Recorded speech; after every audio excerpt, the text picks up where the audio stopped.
So I was amused to hear that last week you had a talk from someone at the Open University giving a balanced perspective on the pros and cons of being open.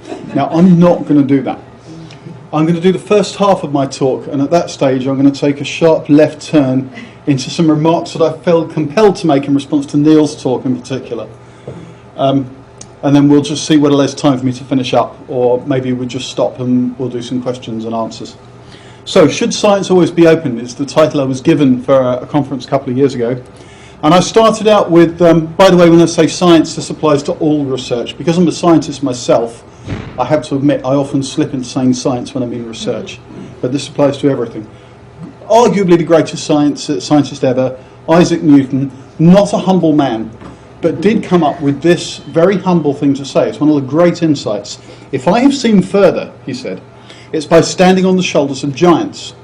Now, one of the reasons that's such a great insight is not only because it's true in itself, but because it is an example of what it describes. Because Newton stole that quote and greatly improved it from this one, from John of Salisbury in 1159. And note as I read this that he himself stole it from an earlier version. Bernard of Chartres used to say, writes John of Salisbury, that we were like dwarves seated on the shoulders of giants. If we see more and further than they, it is not due to our own clear eyes or tall bodies, but because we are raised on high and upborne by their gigantic bigness. It's an ugly word. Now, the ugliness of the word's important because Newton read that and he didn't merely reproduce it, he improved on it. He used something that somebody else had said, tidied it up, made it sharper, more memorable, and everybody now remembers Newton's version of it rather than either John of Salisbury's or Bernard of Chartres's or whoever he nicked it from before that. Because this is where creativity comes from. It's where all progress comes from in reality. The myth that you have, perhaps in some branches of pure maths is the exception to this. Just one lone genius locked away in a room thinking about a problem, coming up with an answer. But that's not how stuff works for the rest of us. In any field of science or the humanities or the social sciences, always it comes from building on what other people have done. And you can see this in lots of fields. I'm going to be talking mostly about the scholarly field, but also commercially, if you think about the enormous progress in Silicon Valley over the last 10, 15 years in how to build valuable things using computers and networks, always comes from somebody building on an idea somebody else had. Going back further, if you think about the Impressionists in their little community in Paris, you know, one of them will come up with some new technique. Another one would modify that and do something better. Someone else would steal it again and do something better again. And this is how we ended up with the most loved visual arts probably that we have. And it's the same with all paintings, of all branches of the arts as well. Is always you get something by building what somebody else has done before. You can see it in music, even something as basic as the 12-bar blues, that becomes rock and roll, that gives birth to all the various forms of music that we have now. Always building on something else. It shouldn't be a surprise. It's how everything works. The Renaissance in Florence, if you go back further, maybe the greatest outpouring of all of the intellectual arts, artistic and scientific, again came because you had a community of people who were physically close together, able to see what each other were doing, build on it, extend it, do something better. And by the way, back then they had to be physically close together to do that. Now that we have the internet, we don't need to be close together because everyone is close to everyone else across a network. So we're in a very privileged position. So why is this? Why does it work out that way? It's because of this thing in computer science, we call it Metcalfe's law, which is that the value of a network doesn't grow in proportion with the number of nodes, but with the number of connections between them. In other words, with the square, the number of nodes. So here, you know, you double from these 5 to these 10, but you don't just double the number of connections, you get 4 times as many. As you grow the size of a network, you get more connections. The connections are where the value is, because that's where one thing sparks off another. And this is why it's brilliant to be alive today rather than back in the Renaissance, because we're now part of a network, potentially, of millions of researchers around the world. We can all spark off each other, learn from what each other are doing, build on it, make something better. And that's why it's always been the case, I think, with scholars and librarians and anyone really involved with this stuff. The natural tendency is always to share. And it takes an externally imposed force to overcome that natural tendency and to force people not to share. So this is how we used to make copies of papers. It was a difficult, time-consuming, expensive thing. This is why we needed publishers. This is the way we used to store them. And of course, this is the delivery mechanism. Now, all of that, until very recently, in only marginally improved forms, was how we did things. The arrival of the internet, particularly the World Wide Web, has dramatically transformed that. And I would like to read you a statement from the very first public posting that Tim Berners-Lee made, describing this new thing, the World Wide Web, that no one had heard of, and explaining why he thought that was valuable. Here's what he said. First ever statements about the World Wide Web. Here it comes. The project started with the philosophy that much academic information should be freely available to anyone. It aims to allow information sharing within internationally dispersed teams and the dissemination of information by support groups. Why did he want that? Precisely for the reasons I've been talking about, so that we can stand, if not on the shoulders of giants, and at least on each other's shoulders, and there are enough of us that we can reach the height of a giant if we work together. So, and here's why this is important. This is a quote from Cameron Neylon in a blog post that everyone should memorize and have tattooed on the insides of their eyelids. He says, like all developments of new communication networks, SMS, fixed telephones, the telegraph, the railways, and writing itself, the internet doesn't just change how well we can do things. This is so important. It doesn't just change how well we can keep doing the same things we've been doing. It qualitatively changes what we can do. At network scale, as we grow the number of connections between things, the system ensures that resources get used in unexpected ways. At scale, you can have serendipity by design, not by blind luck. Now, that's a great quote, that last bit particularly that I highlighted in red, because it's a paradox, isn't it? Serendipity means a thing that you discover just by accident. It's like if you're a researcher, you try a lot of things, you throw 6 sixes, and if you get all 6 come up 6, that's fantastic. It's a bit of serendipity, it's good luck. But when you grow the network, when you're dealing with millions of other papers, when you've got computers searching for connections between them, it's not like rolling 6 dice, it's like rolling 1,000 dice. And then, of course, you get 6 sixes come up. That's not a surprise anymore. Your serendipitous outcome was done by design, not by blind luck. And that's the world we're headed towards. So that's what this is all about. It's got implications, needless to say, in all sorts of areas. Healthcare, crucial requirements of agriculture, particularly in the developing world, dealing with the results of climate change. I need scarcely go over all the reasons why innovations and growth in understanding and knowledge in the sciences and the arts is so crucial now of all times. So this is why I love this quote by John Foley, who summed this up in a single, 2 sentences. Your job as a scholar is not to get tenure. Your job is to change the world. That's got to be what we're trying to do, right? We're looking beyond just how's our career progressing year by year. I'm not saying that isn't important. What we need careers, we need to feed our families and children and all the other things. But ultimately, why do we do the things we do? It's got to be more than just getting to the next year of the same career and the next rung. We're out to change the world. And that's why we all started, I hope. I'm sure, actually, it's why we all started in the various careers that we're in, was in the hope of making a real difference. So, I hope everything I've said so far is pretty uncontroversial. Anyone going to disagree? Okay, so here's the problem. And this is where I go off-piste. As I was listening to Neil's talk, and this is, let me be clear, this is no criticism of you at all. I found myself just overwhelmed with a growing sense of outrage that everything he was talking about, that the conditions that he works in, the problems he helps people deal with, are deliberate barriers placed in the way of that kind of progress. So that you have to make tools with a name like Can I Use It?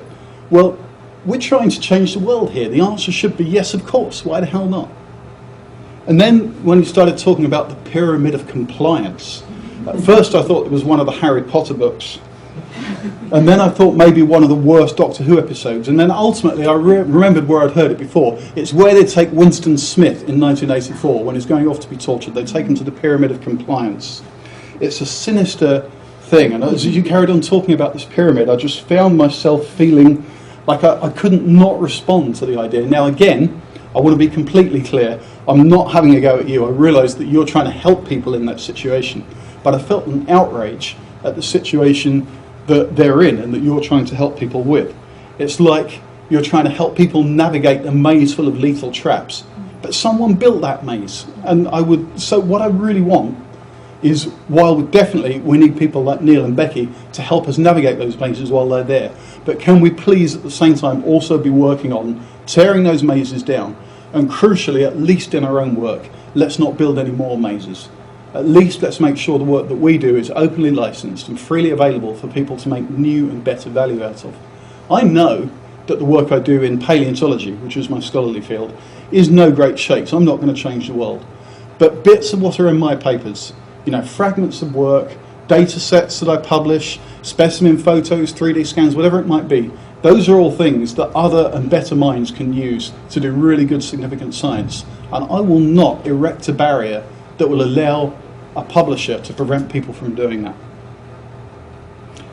So, and of course, then the next phrase that I heard in your talk, Neil, was takedown procedures. And that made me think this is probably something the CIA uses as a euphemism for assassination. It's just frightening. Now, we talk about sharing.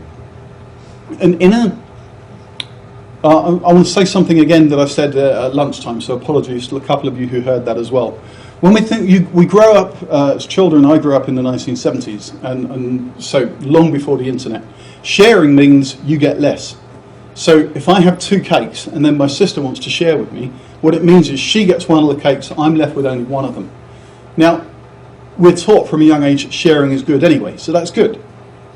But now we live in a very different world, don't we? Where because when you copy something across the internet, you don't lose the copy that you've got, you keep it. When I start out with 2 academic papers and you want one of them, I'll just tell you what, I'll give you both, and I've still got both. Now this is a crucial difference, that an economy where you can make an infinite number of copies of things at 0 cost functions in a fundamentally different way. It's a magic machine that creates value out of nothing. It's the holy grail for economists. Except economists don't like it because it spoils all the models that they learn to work with. But in terms of what it does for our lives and the lives of people around the world, I can hardly overstate how revolutionary it is. You can make wealth out of nothing, and that's what sharing is. So in that context, what is copyright? It's a machine for preventing the creation of wealth. Holy crap. Let's not prop that up. So, and that's why the Budapest Open Access Initiative, which was published in 2003, it was the output of a meeting of the people who really gave birth to the modern open access movement. Very well worth reading the materials on their website, but one of the statements that stays with me was this: copyright has no role in scholarship. Now, obviously in the world we live in today, it does, because things are impeded by copyright. We do have all these drags to deal with. You have to waste your time having these endless meetings about policies for what's going to be allowed. You are employed because of it, I suppose, so maybe maybe it's not so disastrous for you. But you could be off doing something more exciting, right? Yeah, there are always other things to do. So these drags exist only because they're externally imposed. There's nothing about the nature of the universe that imposes them. Now that's different from cakes. I would love to give every one of you a cake, but I couldn't have made enough cakes to do that, or at least it would have taken me a long while. If I just made one cake and I ate it myself, none of you would get everything, and I sadly wouldn't be in a position to give you each a cake. But if I write a paper, absolutely I can give each of you that paper, and it costs me nothing, and it costs you nothing to pass it on to all your friends as well. We must, if we're going to solve the significant problems of the world, the health problems, the agriculture problems, the climate change problems, everything else, we must take the opportunity to create free wealth out of nothing. And we must find ways to overcome the barriers deliberately imposed by those who want to prevent us from doing it. How am I doing for time? I've got a couple of minutes. I'll just do a few more slides and we'll see where we land up. Thank you for your patience, by the way. So, the word publish means make public. Publishing is meant to open up the world. We're in this stupid world instead where something as crucial as the ability to detect counterfeit anti-malarial tablets, where a developing world doctor needs to know, can I give these to my patient or will the patient die? That doctor cannot find out the answer unless he's prepared to give a publisher $36, which heaven knows how many months' salary that is where the doctor is, in order to access material that a scholar created for free and gave away. That won't do. So, Why is it happening this way? Obviously, it all comes down to money. It's now a well-rehearsed fact, I imagine you've all seen this before, that the major scholarly publishers, the big four, all have profit margins in the region of 32 to 42%, which means that by selling work that they did not create and that they did not peer review, and in most cases that they did not edit, they are taking out a third of all the money that's paid in subscriptions. Every time you spend $3,000 on a subscription to an Elsevier journal, $1,000 of that goes straight into the shareholder pockets. They walk away with it. And by the way, of the other 2,000, I imagine a good 1,000 of it is spent on enforcing the paywalls and the lawyers who deal with it and the public relations people who try to find ways to make it look acceptable. This is what we're dealing with. Now, unfortunately, because of these large amounts of money they're taking, these very profitable businesses have a lot of money to spend on lobbying. And they have full-time people, on the Hill in Washington, constantly spending literally their whole careers trying to persuade senators to pass laws that are favourable to them. That's a really tough thing for us to fight against. Because the other thing is they have very concrete numbers. Elsevier can go to people and say, we generate a business that's worth $2 billion a year. Please don't pass open access laws because they will reduce that and then we'll lose economic value to society. What's hard for us is we want to be able to go to the same people and say, pass the open access laws or policies or whatever they may be, and the result will be an economic benefit of $300 billion or whatever the number is. Our difficulty is that big question mark there. It's incredibly hard to estimate an opportunity cost because we can't tell what is going to be built and what kinds of benefits we're going to get until it's happened. Just as when Tim Berners-Lee made that first posting about the internet, about the World Wide Web, he had no idea that we'd end up in a world that has eBay and Wikipedia and all these other things that add so much value. He couldn't see that, so he couldn't put a price on it. Thank heavens he couldn't, or maybe he would have tried to patent it. Instead, he gave it to the world, and that's why we have the internet we have today. So it's very hard to say what the cost is of not being open. All we can say is we know from experience that it's huge. So we cannot allow these kind of costs to continue. We must do what we can do to find ways to avoid the trap of copyright and crucially to avoid imposing it on other people whenever it comes to us to make a decision. We're not just groping towards cost savings when we implement open access policies. We're not just looking to save money on subscriptions. We're doing much more than that. We're trying to transform what research is, what it's used for, and the whole state of the world, literally the state of the world. So my question was, should science always be open? That title is a lie. The true title is, of course, science should always be open. And with that, I finish with about 1 second to spare. Thank you.